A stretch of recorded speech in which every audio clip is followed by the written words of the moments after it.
I woke up in the middle of my sleep and I'm like, why am I not launching on the biggest sales day of the year? And you invested, what, $200 in it? I'm a city girl. I don't do things like that. I have this theory that all entrepreneurs are just like masochists. I'm getting stressed even hearing this. Right.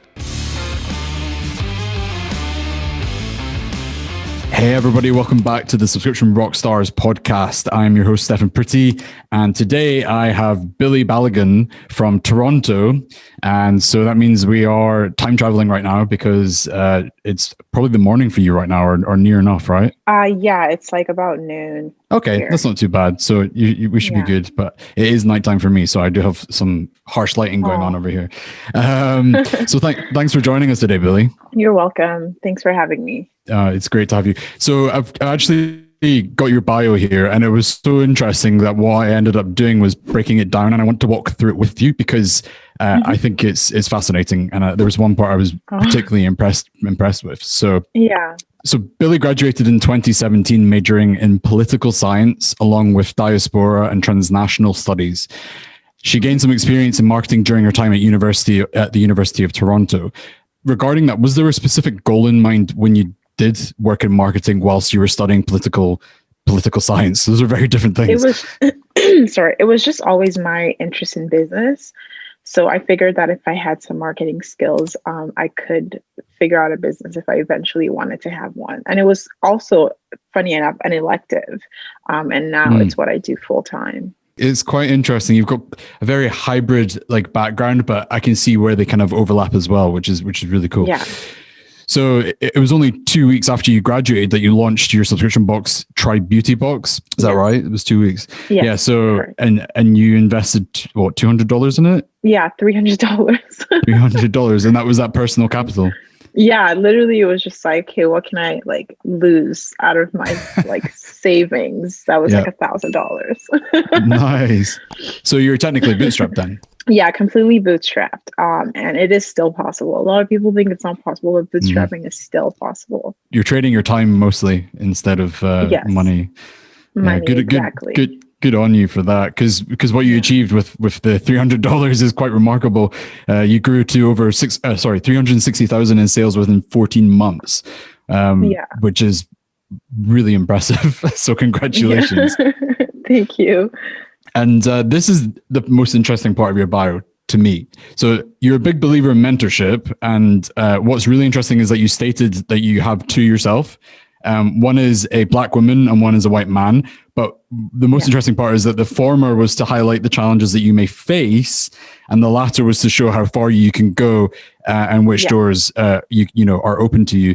Now, I just have to say, I absolutely love this because it's such a practical, responsible, and dare I say, genius approach, because you're basically switching the narrative and you're empowering yourself by being extremely matter of fact, and you're working with the system to in turn make it work for you, which of course can then lead to change. Exactly. There's always hacks to the system. I love that. I honestly think that is exactly what we're about here, like rock and roll. Yeah. So good on you. How did you come up with the idea, by the way? I actually had a mentor who has the same structure in her mentorship, so it's not all me. However, though, I did try it, and it was great. You know, I love my mentors; they're absolutely amazing. They have my best interest at heart at all times. But it's just great to know what is out there. You know, I don't like to get too granular into the biases and things like that. But the reality of life is that these things happen, and you have to leverage, different cultures, tap into different spaces that have different resources to get to the higher goal, which is ultimate success. For me, that's what I want. Yeah, there you go. I love that though. The fact is that you've identified that your barriers can also be used as your advantage in a way, and I think that's extremely pragmatic, but in a really, really a way that I respect a lot. So That's Yeah, awesome. and it's not just a matter of like color. One of my mentors being black, one of my mentors being white, is that my white mentor is a like second generation Canadian. I moved to Canada 7 years ago, right? So Okay. there's still so many things that I'm not used to about the system. There's so many things that I'm not exposed to. My black mentor is also an immigrant like myself, so it's Okay. just great to have best of both worlds. Because my plan is to stay here, and how do I stay here is to figure out the hacks in the system, like, what works, what doesn't work. And that's what I've been able to do. Nice. Yeah. I mean, I don't know the visa system in Canada, but I can imagine that if you're going down the business route, it requires some level of, achievement. So Yeah, it's like high capital and like lots of achievements. So I'm hoping I'm close. Well, it seems like you are definitely on the way from what I can tell anyway. So what motivated you to start Tribe Beauty Box? I started Tribe just because I was getting some other subscription boxes and they just were not good enough for my curious mind. I thought that the beauty boxes that I was getting at that time were pushing a lot of big brands. And what I really wanted to find out are like the smaller brands. Like that's the whole point of a discovery box, is to try things that you don't know. I noticed that like the bigger boxes would always push brands that are in Sephora. And it's like, I already know this brand. Like there's nothing but like great product, but there's nothing fascinating about it. So I thought that was a great opportunity to have a box that featured indie brands, independent brands, and female-owned brands, because I'm all about female power, women power. So that's what Tribe does. And I was interestingly enough, there was quite an audience that was also interested in that. And that's why, 3 years later, I'm still here and not burnt.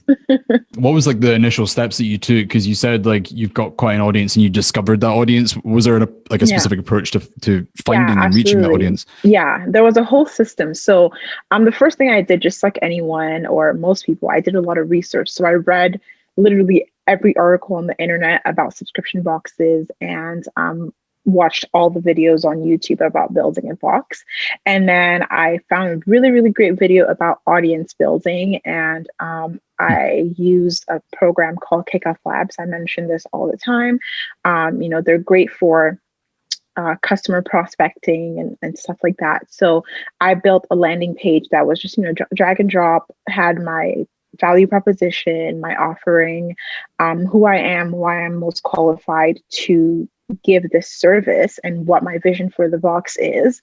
And then I took like weeks listing all the Facebook groups about beauty on an Excel sheet, reached out to all of their moderators and admins, asked if I could post. And if they didn't respond, cool, that was a no. If I did, yes.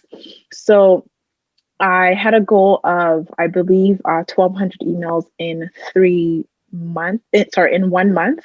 And by the third week, I was already at 2,300 emails. So I was like, you know what, like if I'm to expect a 2 to 4% conversion with this 2,300, like I'm happy with like a sub 100 subscribers to start with. And I did that. I was supposed to launch on December 3rd. And then randomly on like the night of Black Friday, like the night before Black Friday, it's so weird. I think it was like an awakening. I woke up from the middle of my sleep and I'm like, why am I not launching on the biggest sales day of the year? So this was like at 3 a.m. So I built my website from 3 a.m, my Shopify store, from 3 a.m. to like 4 p.m., got my email marketing, got my MailChimp connected, got my recharge connected, got all of that connected.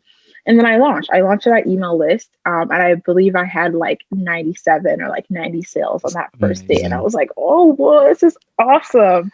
That's so cool. That's the formula I've adopted for everything else I've done, because we now have a second subscription called Lash Scoop. And I did the exact same thing for Lash Scoop. And it's been a success as well. That's awesome. And I love how I don't know, you just had that epiphany and then suddenly you were like, why am I not doing it right now? I mean, especially on the busiest day of the year online, and the funny thing is like you basically are highlighting a really important point, which is people tend to overthink and they worry that there's going to be some big grand opening where if it goes wrong, then it's game over and it has to go 100% right. And that's just not reality. That's not true, because, everybody's preoccupied with themselves. If it doesn't mean it's game over. Do you know what I mean? Like if it doesn't go right the first day. So yeah, it's but really the good thing is that obviously I did a ton of research before that. So I knew what I was doing. I was winging it, but not completely.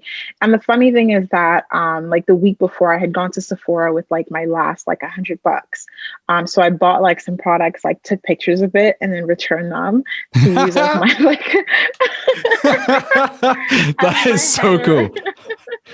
I love that. And then when I got the sales, like I contacted the suppliers and I'm like, hey, I need this many. And like, that's how I did it from there. That is badass. Did you experience any particular barriers when you were setting up the company? My only barrier at that time was knowledge related to the industry.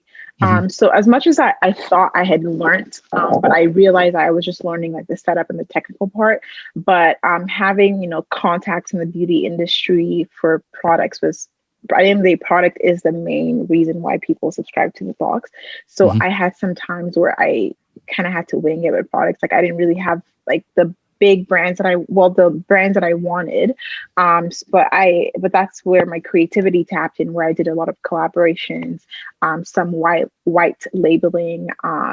You know, you kind of figure it out. And it's still here. Still here. I mean, if you were to like call out a specific situation that was like the biggest challenge, what would you say that was? And not just at the beginning, but like all the way through till today. Yeah, all through. Yeah. My biggest mistakes in the business was always not knowing a bit of what I was about to outsource. So 2 times where I lost a lot of money in the business. And, you know, I like mistakes. I believe in like failing fast, failing forward, but there are some mistakes that you can avoid. So there's one time where, again, like I did not have a sales background, nothing like that. So I ordered some products, didn't send a purchase order. So I wired the money. We had talked, you know, online, I had an invoice, all of that, but there was no purchase order. So I wired the money and I just never got the products back. I wired like $10,000 and I never got the product. They didn't sign the purchase order and I didn't send it or countersign it. So there was no legal binding document that, yes, you know, and then the invoice, like it was just really, really messed up. That's a painful lesson.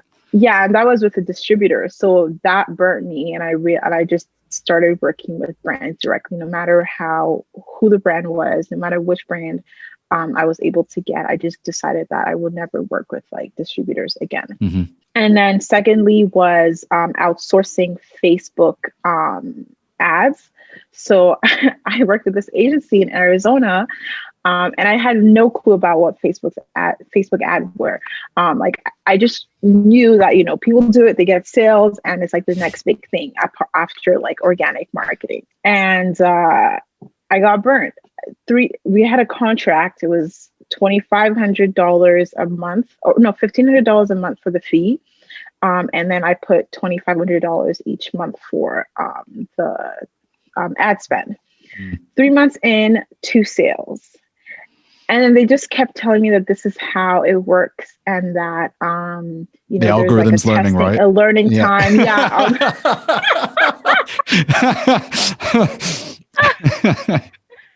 That the algorithm was learning. And I was like, ugh. And it was so bad. It was literally so bad to the point where like he said he hired so many people to check everything. And then like when I did get someone to audit like the work that they didn't even have the right pixel on Facebook. They didn't have my like recharge checkout pixel, which would capture everything that's going on. So that was a hot mess. And I knew they were definitely a fraudulent company. When I asked them, I sent them a prepaid label to return the products that they were supposed to create content for. Never got that. They never sent me back the product. So not only did they gobble like 10 grand, they also took my product. Like who does that? Yeah, there's low and then there's like super low. Super low.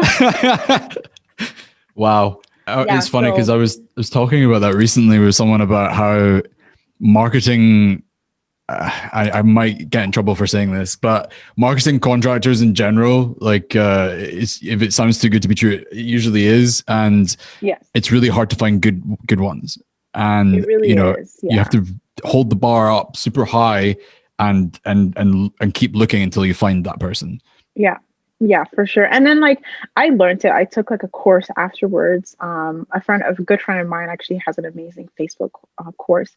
I took that, and like I've been doing my ads for myself. I'm getting like, 2 to like 2.5 like ROI, and like I'm okay with that. Wow. Like no one's gonna like promise me like 14 times ROI. Like come on. Come on. Yeah. I mean, to be fair, like it's quite impressive. Like 2.5, I would say, is decent. And I think is that for the subscription portion? Because I know you sell one-time products as well, right? Yeah, it's for the subscription portion. Specifically for the for the one time. I only ran that over Black Friday, and funny enough, I had like 4.3 times ROI for like Black Friday. So it's like I could figure this out, but just. You think that you don't have time, but if you do make time and outsource things that take too much of your time. So now I only do things that like are worth my productive time. Like for example, as much as I love talking to my customers, I love the front facing part, but I don't do customer service email because I just don't think it's something I should be doing when I could be focused on driving sales. I get high level reports of customer complaints, customer, appreciation and all of that. But there's no reason why I should be spending like 3 hours, 4 hours doing customer service emails when I could be figuring out sales tactics, doing emails and all of those other things. Marketing emails and those other things. Because at the end of the day, customer service is great for retention, but it does not drive the sales that you need to continue your business. That's my belief. Your sales do, your marketing does, and that's what I should be focusing on. You can outsource that, and that's what I do. You've realized that you should be focusing your time and energy on the highest leverage thing that you could be doing at that moment in time, basically. I think that's critical. It's so easy to get caught up in the details. I mean, it is. Especially when you're an entrepreneur or a founder, you're typically a perfectionist as well. So you want to get even like hands on everything. Even content. Like I don't even have the right equipment to take pictures, and it takes me hours. I don't know how to edit. Am I going to spend like a whole weekend learning an editing software? Should I just outsource it? So you just choose what you want to do, and whatever works. Yeah, I also need to add, actually, on the topic of outsourcing your marketing, what I've noticed as a trend is that the people who are most successful at this stage of the business, like the beginning, like the first few years, are the people who become experts at Facebook marketing or ads in general themselves. And I think that says something, because I think you really do need to understand what your core competency of the business is yourself in order to run the business successfully, regardless if you end up outsourcing it or not. And if you're doing everything, then you lose touch of the core part of your business, right? Which is and your product then you just and fail. your offer. And you become stagnant. Now I can spend hours doing product sourcing and getting the right product for the box that I know will sell, versus spending hours doing everything else. Yeah. I guess you've kind of already answered this, but I'll ask it anyway. If you were to start over tomorrow, how would you do it? Would you optimize that any further? Is there anything that you think you could do to make it even more lean? I would offer free shipping. Interesting. Yeah. So my box is $35 and $4.99 shipping to the States, $6.99 to Canada. But it's just that extra step of people having to think about shipping. And it's so funny because I actually measured this. So Black Friday, I had a mystery box that was just $40 free shipping. And then I compare that to my conversion rate with the subscription that same weekend. And I had more people get the mystery box that was just $40 than people getting the subscription that was $35 and $4.99 for shipping. No. And there's obviously that aspect of the mystery box is a one-time box, but I know for a fact that it's most likely the shipping. So what I'm actually working on with the recharge is, I know it sounds a bit weird, but just like what I'm working on with the recharge sounds a bit weird is just making the whole thing $40 and $0 shipping. Oh, I see. It's like, I see. Just for like, my customers obviously will notice, but like the new customers would be like, oh yeah, it's free shipping. Cool. I'll subscribe. So you're trying to now implement that for the main one. Yeah. I didn't know how much of a big deal it was, like even like $2.99 shipping, people will think about it. For me, like, as long as shipping is not more than like $8, like, I don't care. I'll pay for it. I'm the same. I know I'm that like, things need to be shipped. Like, they don't just appear at your door. I know. It's not transported through like a teleporter or something like that. Exactly. It's like out of paying your a printer. transaction fee. Exactly. It's like paying a transaction fee. It's part of what you pay for. I mean, because you're not having to go outside and spend time to go and purchase it on the high street. So like, that's what you're paying for, the convenience. But you know, Amazon has ruined it for us all. People. Look at that. Yeah, Amazon has ruined it.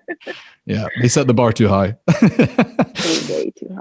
I think the other thing as well is that people don't realize how like the smallest thing can create friction in the buying process and decision making process. Yeah. I encourage everybody to like always evaluate that and think, you know, where are people tripping up? Like, are they thinking too much at this point? Like, they're actually you're taking them out of the flow of their like just wanting to buy it.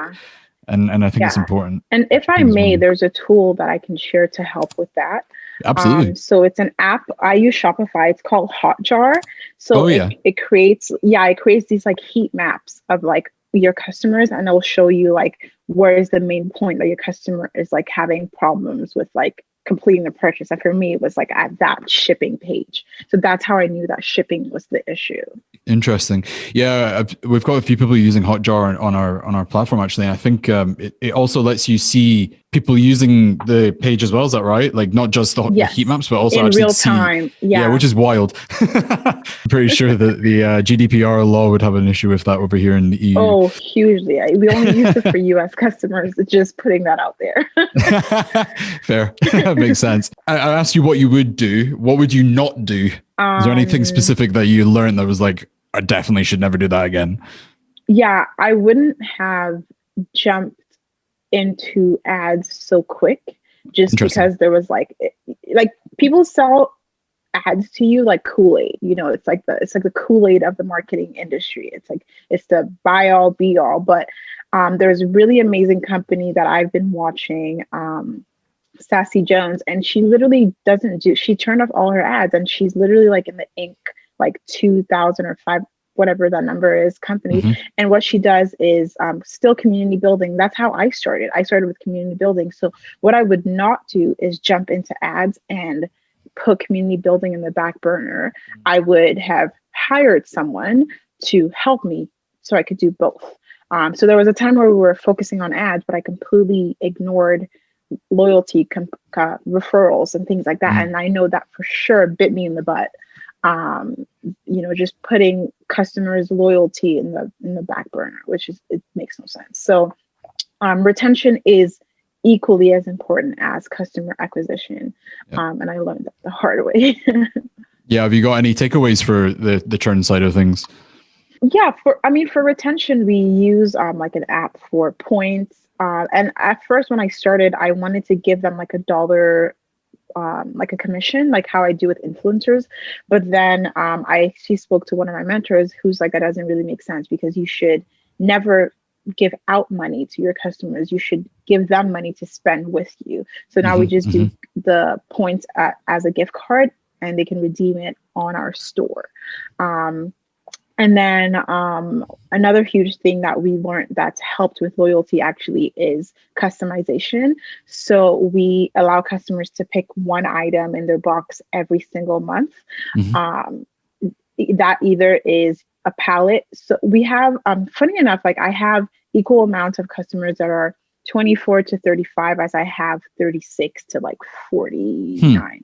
So it's very, very interesting. And even when you look at our tagged posts, you see an equal amount of mature customers as you have like really young women. So what that means is that not everyone wants the crazy bright colors. You know, I love the crazy bright colors, but my customer who's like 52 and who has 2 grandkids does not want a neon pink on her eyelids. So she wants a neutral.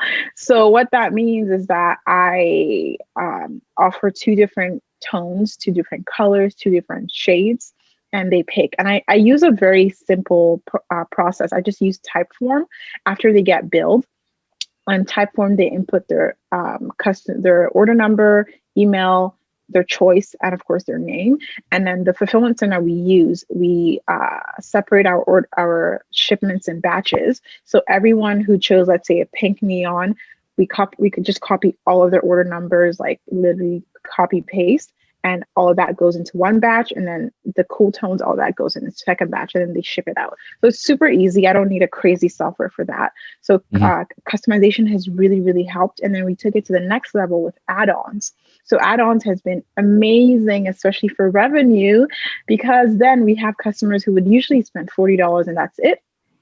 Now spending literally $120 with add-ons because all these extra items are coming in their box. That's crazy. And now we're seeing average order values of like $70, $80.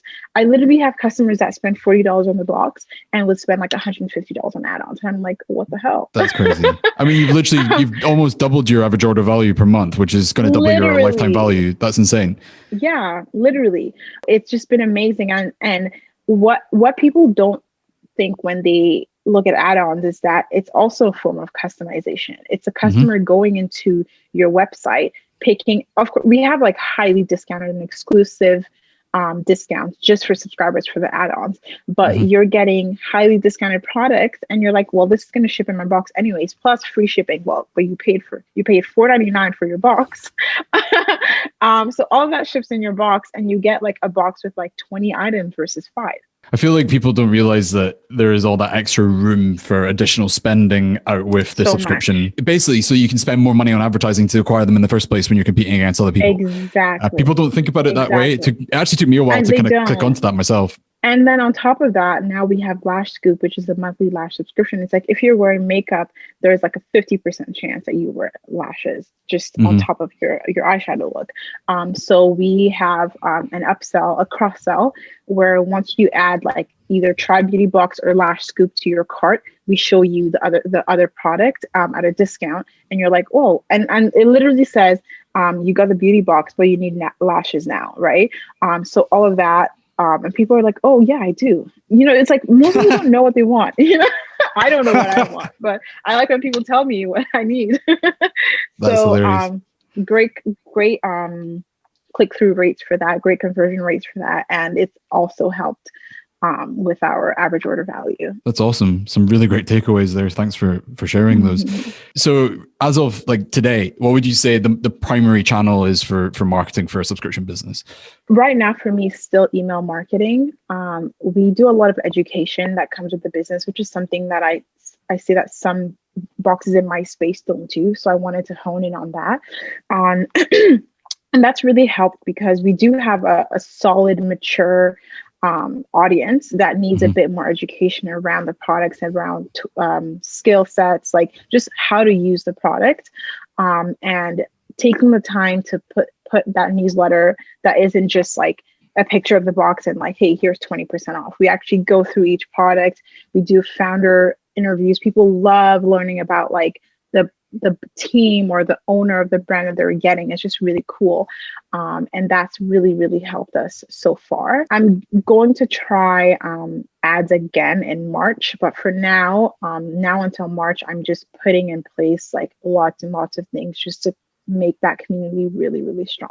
Yeah, it seems like you're extremely community focused, which I think a lot of people eventually come to realize that subscription is very community focused.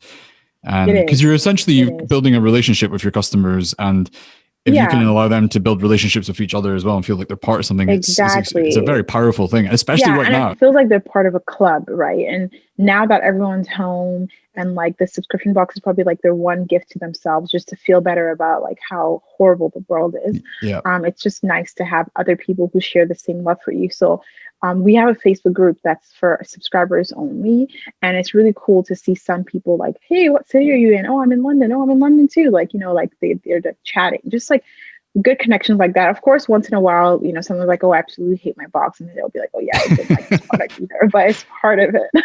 Yeah, it is part of it. It's the hard part as well, because when you're the founder, you care so much. So you take it personally, and learning how to deal with that is like an ongoing process. Yeah, and that's why I don't do customer service. Yeah. No, I feel you there. So speaking of, the last year being a very challenging one, how's that impacted your business, do you think? Has it been has it been positive or? Yeah. So it's hard. It's hard to talk about coaster. it. It is hard to talk about it because it's hard. If it has been good for you, then you it's kind of bittersweet because you're like, well, it's been really hard for other people as well. So just to call that out. Yeah. So I feel like years before we saw like very standard growth cycles. So January, more card declines because everyone's broke after Christmas. Yeah. Christmas, we see a huge increase in prepaid orders because people are getting money as a gift, and they just want to gift the subscription. And then summer is usually like our best months. Last year, when the pandemic hit, so the pandemic, I guess, hit in March, and we had our April box billing on March 15th.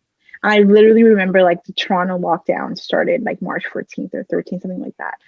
So that month was my worst billing since I started the company in 3 years. The renewals themselves or the number of people like canceling? The number of people canceling. Well, the percentage of people asking to cancel, and also the percentage of insufficient funds. That was a part that scared me. Card declines, you can do a win back, you can do a flow to get people to update their card, but it was a number of insufficient funds. And not saying that I didn't know how bad it was, like I knew how bad the pandemic was, but actually seeing those numbers in front of you and how many people's cards were declining for insufficient funds was the scariest thing for me. And I thought it was it. I thought, yep, this is it for the business. But thankfully I have a great support system, and we had a really good box that month too. But what we started offering was options to pause your subscription. We had a form that we created, and we let people choose the best date, like before the box shipped. So we got really, really flexible, very manual, versus just allowing a software to just send auto reminders, hey, your card decline, card decline. We actually turned off those emails saying, hey, your card has insufficient funds or your card decline, because we don't want people being reminded that they're having these issues. That makes no sense to me. So it was more of one-on-one, it wasn't like a BCC with like 1,000 customers in there. No, it was a one-on-one. I hired a virtual assistant who helped me with this, and I did it as well. And we were able to recoup quite a few customers. A couple of them canceled just because they're like, I have no idea when I'm going to get a job, but when I do, I will be sure to come back. These were the satisfied customers. So we kept offering people options to pause. And I remember looking at the CRM results of people who asked to pause, and there was like 400 and something people asking to pause. And I was like, I'm getting stressed even hearing this. Right. So I knew what my numbers were. I think I sent probably like 35% less boxes that month in April. I just emailed brands. I was like, hey, this is a situation. Like, we have a good, I pay you on time. I have a good relationship with you. Is it okay if on my expense, I return like some of these products, because there's just nothing I'm going to do with them? Thankfully, all of them were understanding. So we returned that 35% excess, because I just did not want additional inventory. It didn't make any sense. And that helped. So we continued allowing people to pause. We continued allowing people to be flexible with their times, with their charge times, and things have been a lot better, and they've picked up. Then in June, we had a really, really awesome, like big brand that was like in the UK, really popular. That brought like double of what we lost back. And then we've just kept growing since then. So I think that sometimes it's important to keep that human touch when you're building a business, and understanding that people go through things, and normally it'd be like, okay, well, I missed my cancellation date. Can I cancel? No, you knew what date it was. But understanding that people are thinking about a million other things other than your subscription. And if you have some grace, and if, coupled with you having good products and a good experience, people will come back. And that's been what's been manifesting ever since. So I'm thankful for that. That's impressive. I think people underestimate the power of compassion, to be honest with you. Yeah. I think, and not just to others, but to themselves as well. It's like a two-way street. And if you're lacking in compassion in one direction, you're probably lacking it in the other as well. It's exactly. It's extremely liberating. It's a whole separate topic, though. So the interesting thing is, from my perspective, what we observed on Subbly was we saw a large uptake at different times of the year. It was kind of like the inverse of what a normal pattern looked like due to the COVID, which was really interesting. So obviously each country dealt with it differently. So here in the UK, they had the furlough scheme where they basically allowed you to keep your job, but the government would subsidize 80% of your salary by paying it to the business. Oh, wow. But you would stay at home and not work. Yeah. And I think that caused a huge spike in the UK. So what actually happened was I heard the statistic that 1 in 3 adults ended up subscribing to a subscription service, as in like a subscription box, which is insane. But it makes sense that they would go for something like that during the lockdown and stuff like that. Yeah, I know that all the boxes that were all about like self-care, those did amazing over the pandemic. We even changed like some of our branding when we're running ads around that time, around like a gift for yourself, something, like love yourself, blah, blah, blah. And that was converting really well too, because people just need something to do, something to look forward to. 100%. And especially, it's the situation still going on right now. So if you're listening to this or watching it, take heed, take our advice, love yourself. Because now more than ever, you probably need it. What immediate goals do you have for the business and yourself right now? So for the business, the months where we did like big collaborations, like with like influencers and things like that, were our highest sales months. So that's something I want to do more of this year. It's when you think about that in terms of the cost per acquisition for customers, it's really, really low. We do have some leftover product just because of how last year was. So we're doing a lot more gift with purchases. Most of my goals are still number based, but I do want to see like our churn decrease, and just like things like that. On the personal side, some of my personal goals are not, related to the business. So in last year, like at the beginning of last year, I actually like fell in love with investing. So I'm like a huge stock investor. Oh, really? Interesting. Yeah, like my portfolios are like over like 200%, like year over year. And that's impressive. I want to do more of that.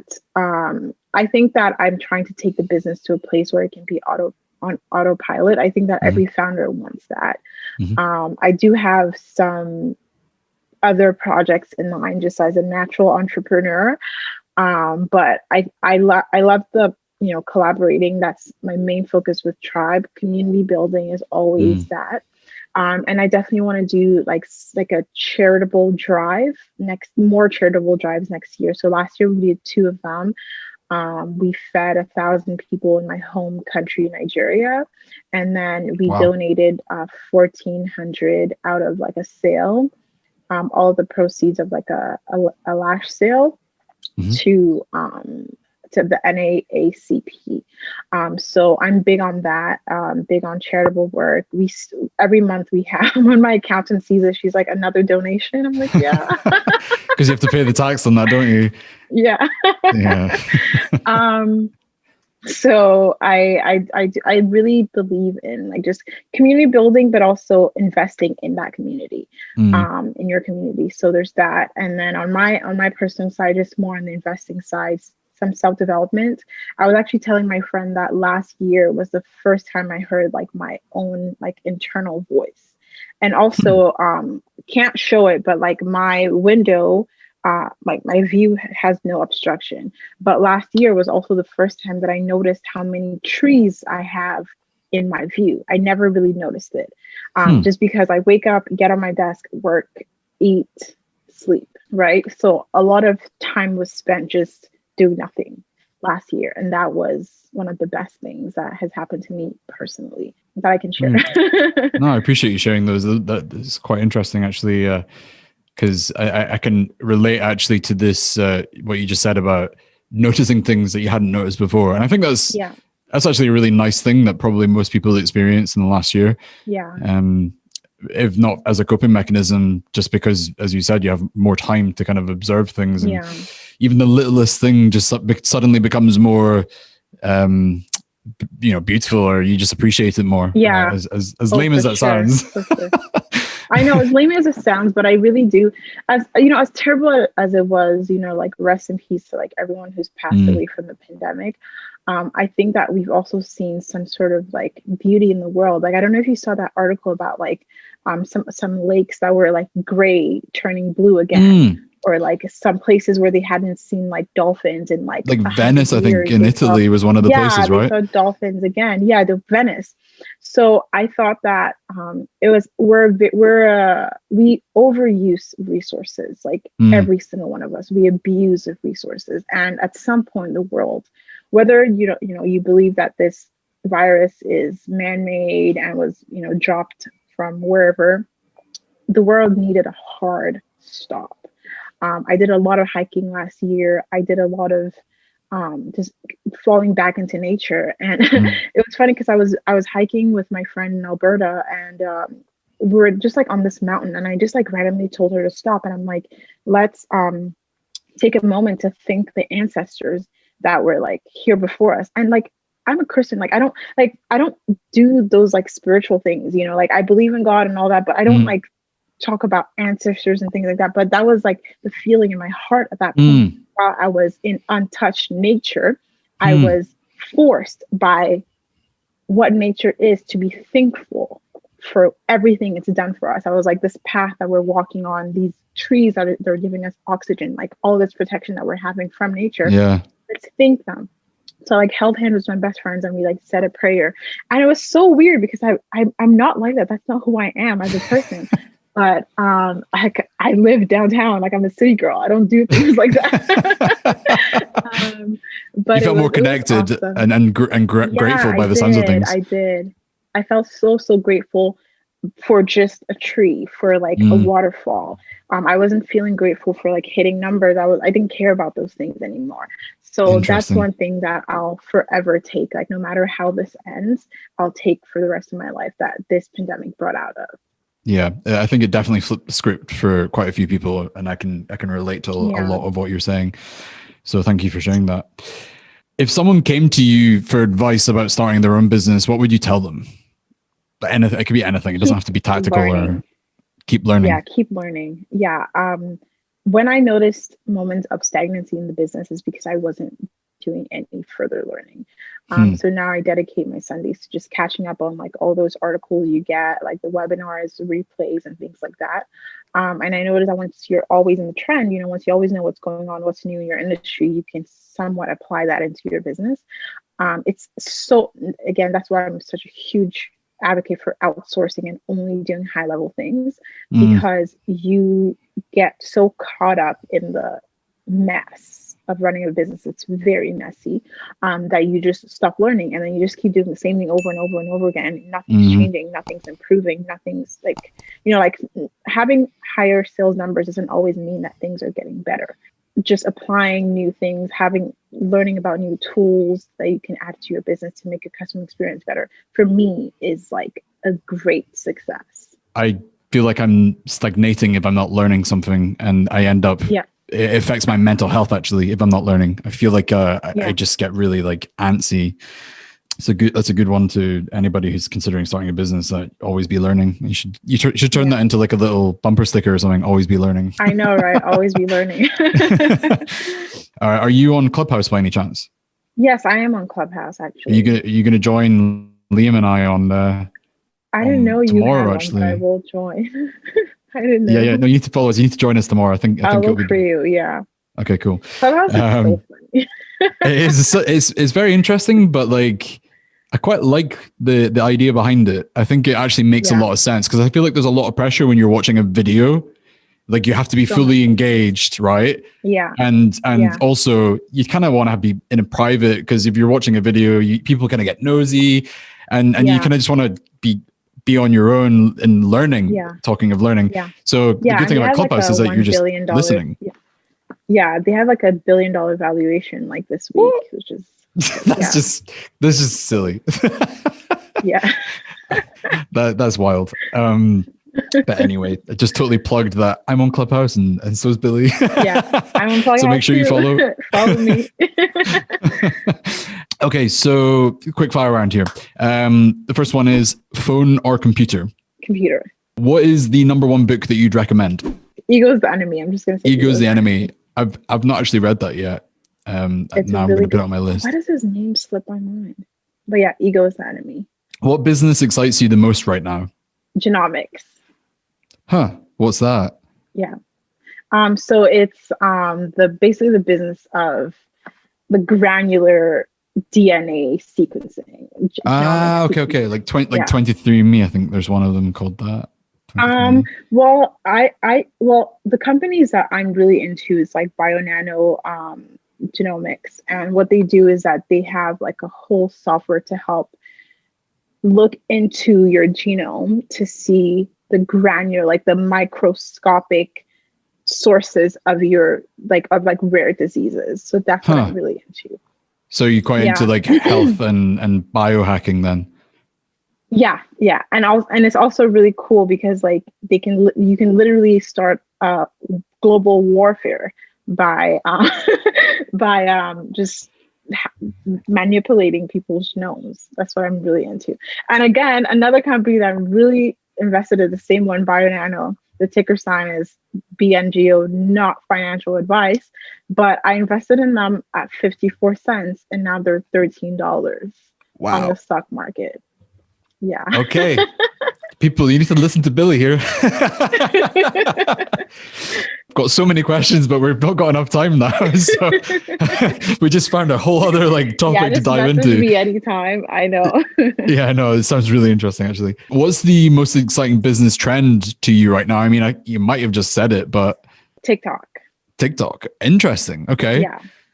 Yeah. It just gives a platform to people who are not pretty perfect, like Instagram pretty perfect. I actually have stopped using Instagram. I still have an account, but I've stepped away from it because I just find it's the most unhealthy place in the world. Like, it's very, very toxic. Yeah. TikTok is excruciatingly addictive though. That's the only thing. It is. It's so bad. I started my account and then I got some videos went viral and I was like, wait, I'm not even making anything about anything. And I was like, I need to get some direction here. So I just stopped. I know. Yeah. I had a video hit 1 million views and then I just stopped because I was like, I'm stressed out about the amount of eyes that just saw my life. What's your number one life hack? Fail fast, fail forward. I would rather make all my mistakes. Obviously, that's not possible, but I'd rather make all my mistakes in my 20s and just smooth sail through life because apparently life becomes real in your 30s.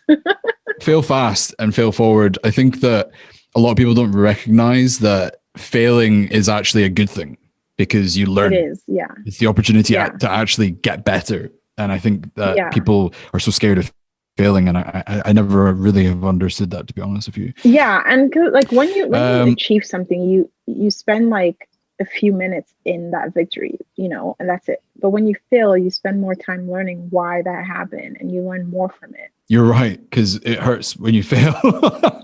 It does. I have this theory that all entrepreneurs are just masochists. That's exactly what I said. It's so weird how we just keep wanting pain. It's why. This is a really big topic for me. High reward. Because you've got pain in your life anyway, right? This is another theory of mine. You have pain in your life anyway. So I think if you choose your pain, you at least get some say on the outcome, and you might as well choose the pain that you're going to have. So that's the way I can look at it. That's actually a really good point. Yeah. In terms of your role models, who inspires you the most? It's a bit hard to say, but I would say my role models are just everyday women in my life who just do regular things, but do it really well. I don't like to glorify people that I don't know anything about them except for what's published on the internet. But I would say my role models are just everyday women, especially mothers, are in my life and just do a really great job at what they do. Yeah, I like that because I think we glorify celebrities too much, and they're flawed, just like all of us. Just like us. And what do you believe the future holds for business? I think the future of business is a lot of virtual stimulation in terms of like AR, augmented reality, VR, virtual reality, and there will be less touch, which is really sad because we have senses and one of our senses is touch. You know, I don't even like get my grocery myself now. I just get it delivered. So like I don't even feel if my mangoes are ripe. Like it's just like weird things that I would always do. I can't do those anymore. So I think that there will be less involvement of our natural senses and more focus on just like emotional compulsion, emotional buying, emotional relationships, like binding yourself to people just because you're lacking in some other parts of your life. But that's mainly because you just can't, right?